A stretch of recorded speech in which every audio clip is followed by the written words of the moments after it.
నమస్తే. నా పేరు రమేష్ కడారి, హైకోర్టు అడ్వకేట్, హైదరాబాద్, తెలంగాణ. భూమి హక్కు, టైటిల్ డీడ్ అంటే ఏమిటి?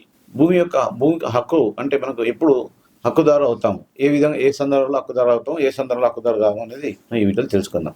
భూమి పైన మాకు టైటిల్ డీడ్ ద్వారా హక్కు పొందాలంటే మనము పట్టా పాస్బుక్లు, తర్వాత పహనీలు, వన్బీలు, ఆర్ఓఆర్లో ఉన్నంత మాత్రాన మనం పట్టా పాస్బుక్ యొక్క ఉన్నంత మాత్రాన మనం ఓనర్లు అనుకుంటాం కదా, అది చాలా మటుకు అవి ఓనర్స్ని నిర్ధారించలేవు అని మనకు చాలా మటుకు జడ్జిమెంట్ కూడా తెలియజేస్తున్నాయి. మనం ఓనర్ అనేది నిర్మించాలంటే ఈ యొక్క ఏ భూమి పైన మనం ఏ భూమి అయితే అమ్మగలిగే కెపాసిటీ ఉందో, లేదా గిఫ్ట్ ఇవ్వగలిగేటువంటి ఉందో, తర్వాత ఎవరికైతే మనం మార్గేజ్ చేయగలుగుతామో అలాంటి హక్కులు కలిగిన వ్యక్తులు మాత్రమే ఆ భూమికి హక్కుదారులుగా పరిగణిస్తారు.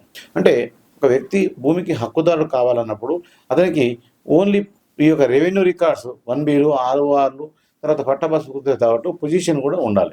సో ఈ యొక్క ఎప్పుడైతే టైటిల్ డీడ్ కలిగి ఉంటాడో అతను మాత్రమే ఆ భూమికి హక్కుదారుడు కలిగి అవుతాడు. అంటే ఇక్కడ కన్ఫ్యూజన్ అనేది మనకు క్లారిటీ కాదు. రెవెన్యూ రికార్డ్స్ ఓన్లీ మన యొక్క హక్కుదారుని నిర్ణయించలేవు. రెవెన్యూ రికార్డ్స్తో పాటు పొజిషన్ ఉండాలి.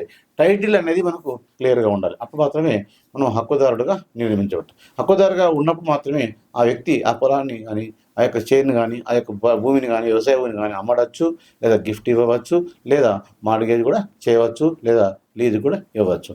దాన్నే టైటిల్ డీడ్ లేదా హక్కుదారుడు అని అంటాం.